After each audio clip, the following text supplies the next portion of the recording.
થોડાક દિવસ પહેલાં અમરેલી જિલ્લામાં લીલિયા પોલીસ સ્ટેશન ખાતે સાયબર ફ્રોડની એક અરજી આવેલી હતી, જેમાં આપ સૌ ઇન્સ્ટા ઉપર અલગ અલગ પ્રકારના રીલ્સ જોતા હોય છે. આમાં એ જે ભોગ બનનાર બેન છે એને પણ આવી છે એક ડ્રેસની રીલ જોઈ હતી અને એ ડ્રેસ લેવા માટે એને 950 રૂપિયાનું એક ડ્રેસ પસંદ કર્યો હતો, પરંતુ અંતે એને એ ડ્રેસની ડિલિવરી થયેલ નથી, જેથી કરીને એને પૈસાની માંગણી પરત કરતાં વધારે આમાં ફસાતા ગયા અને કુલ 4,999 રૂપિયાની એના સાથે ફ્રોડ થયેલ હતો.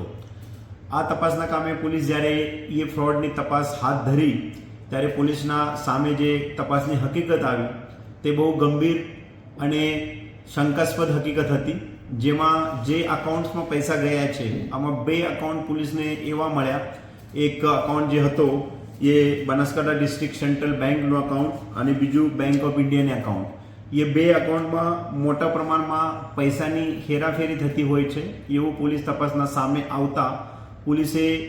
એ જે ફ્રોડ થયેલ છે તે બાબતે એફઆઈઆર દાખલ કરી હતી અને એ એફઆઈઆરના તપાસના કામે ગઈકાલે પોલીસે 2 આરોપીની ધરપકડ કરેલી છે. આ 2 આરોપી જે છે એમના તપાસ અંતે પોલીસ પાસે જે હકીકત સામે આવેલી છે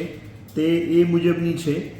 આ ગુનાના કામે જે અકાઉન્ટમાં પૈસા જાય છે, જ્યારે પણ કોઈના સાથે સાયબર ફ્રોડ આ કેસ સંબંધિત થતો હતો, કોઈ ઓનલાઈન ડ્રેસ રાખે અને આમાં જે એમના પૈસા જાય અથવા કોઈ ગેમ રમતા હશે, ગેમના કામે ઓનલાઈન ગેમિંગમાં જે પૈસા જતા હતા એ બાદલસિંહ ઉર્ફ દનેશભાઈ ચૌહાણ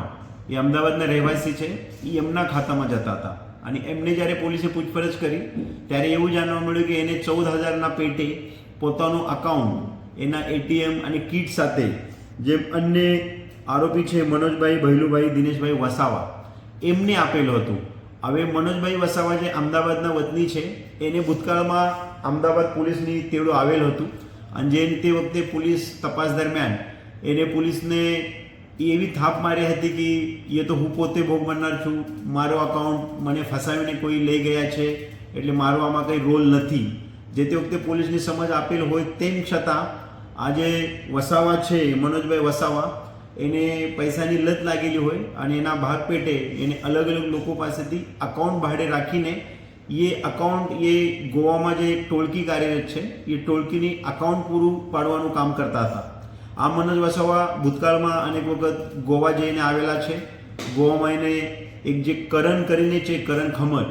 એને અકાઉન્ટ એ પૂરા પાડતા હતા. હવે આ લોકોની એમો એવું છે કે અલગ અલગ જગ્યાથી અકાઉન્ટ ભાડેથી લઈને 10,000, 15,000, 5,000 જે રીતે ભોગ બનનારની જરૂરિયાત છે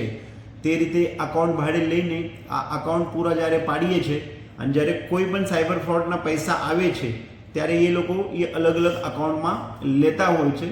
એ પૈસા એ અકાઉન્ટમાં ત્યાં સુધી લે છે જે સુધી એ અકાઉન્ટ ભારત સરકાર તરફથી અથવા બેંક તરફથી બંધ કરવામાં આવતું નથી. અને આપણા જે 2 અકાઉન્ટ છે એ 2 અકાઉન્ટમાં કુલ 158 જેવી 158 કમ્પ્લેન પૂરા દેશમાં દાખલ થયેલી છે, જેમાં જે ટોટલ ફ્રોડ અમાઉન્ટ છે એ 31 કરોડ જેટલા રૂપિયા જમા થયેલા છે, જેમાંથી ભોગ બનનારના 6 કરોડ આપણા તપાસના કામે આપણે ત્યાં સુધી પહોંચેલા છે. અને આ લોકોએ એ 2 અકાઉન્ટ સિવાય અન્ય જે અમારે તપાસના કામે અકાઉન્ટ આવેલા છે આ કુલ 48 જેવા અકાઉન્ટ આ લોકોએ આજ દિન સુધી વાપરાયેલા છે. હવે આ લોકોની જે એમઓ છે મુખ્યત્વે એ એમઓ અકાઉન્ટ ભેગા કરીને ત્યાં જે ટોળકી કાર્યરત છે તેની પૂરી પાડવાનું. આ ટોળકી અલગ અલગ કામ માટે અલગ અલગ અકાઉન્ટ વાપરે છે. એના માટે અલગ અલગ QR કોડ જનરેટ કરવાનું, વેબસાઇટ પોર્ટલ જે છે રેડિયનના બુક, સ્વરપે, લિયોપે એ ટાઈપના એના ઉપર QR કોડ તમને તૈયાર કરીને મળે છે. અને હું તમને સાયબર ફ્રોડના પૈસા માંગુ છું, દાખલા તરીકે તમે કંઈક મોબાઈલ જોયેલું છે અને તમે ઓનલાઈન લેવા માંગો છો અને જ્યારે તમે વેબસાઇટ લિંક ઉપર ક્લિક કરશો કે આ મોબાઈલ સસ્તામાં મળે છે, તો જ્યારે તમે આમાં ઈચ્છા બતાવો ત્યારે મારા સામેથી મારા વોટ્સઅપમાંથી તમને મેસેજ આવશે કે ભાઈ તમારે એ વસ્તુ લેવાની હોય તો આ QR કોડ ઉપર તમે પેમેન્ટ કરો. આ જે QR કોડ જે બેંકના આગળ જનરેટ થયેલું છે એ બેંક અકાઉન્ટ જે છે એ મ્યુલ અકાઉન્ટ છે, જેથી કરીને વિસ્તારના તમામ અમરેલીના અને રાજ્યના રહેવાસીની વિનંતી છે કે આપણું બેંક અકાઉન્ટ જે છે એ બહુ અગત્યની કડી આ પૂરા સાયબર કેસીસમાં બને છે. જેથી કૃપા કરીને કોઈ પણ આપણું બેંક અકાઉન્ટ પોતાના ભાઈ બહેન અથવા કોઈ પણ વ્યક્તિ બહુ વિશ્વાસ કરવીને તમારી પાસેથી લેતા હોય તો અવશ્ય કરીને એ બેંક એકાઉન્ટ કોઈને તમે આપતા નથી, એ બહુ અગત્યની બાબત છે. અમરેલી જિલ્લા પોલીસ સ્ટેશનની તરફથી અમરેલી જિલ્લામાં જે પણ સાયબરના બનાવ બને છે તે નાના નાના સાયબરના બનાવમાં પણ ઊંડાણપૂર્વક તપાસ કરીને એ બનાવ રાજ્ય અને દેશમાં કેટલાક લોકો સાથે થયેલા છે, કેવી રીતે થયેલા છે, કેટલા ફ્રોડના પૈસા કમાવેલા છે, ભોગ બનનાર કોણ છે, આરોપી કોણ છે, તે બાબતે સતત ઊંડાણપૂર્વક તપાસ કરેલ છે. અને આ તપાસના ભાગરૂપે જ હાલ અમરેલી જિલ્લા પોલીસ તરફથી આ ગેંગના 2 સાગરીતો બાદલસિંહ ચૌહાણ અને મનોજભાઈ વસાવા બેને 2 દિવસ પહેલાં પકડી પાડવામાં આવેલ છે. સાથે સાથે એ કેસના જે અન્ય આરોપી છે વિષ્ણુ ઉર્ફે ફંટી દેસાઈ, જયદીપસિંહ રાણા, લકી સિંગવાની, પિનાકીનભાઈ અને મહાકાલ,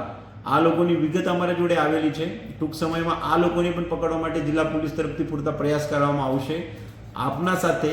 કોઈ પણ પ્રકારના સાયબર ફ્રોડ થયેલા હોય અથવા સાયબર ફ્રોડ ન થવા માટે જિલ્લા પોલીસ તરફથી જે સાયબર અવેરનેસ કેમ્પેન ચલાવવામાં આવે છે તે બાબત આપણે સૂચનાની કાર્યવાહી કરવી જોઈએ. સાથે સાથે આપને એવું લાગે છે કે આપના સાથે સાયબર ફ્રોડ થયેલા છે તો એની જાણ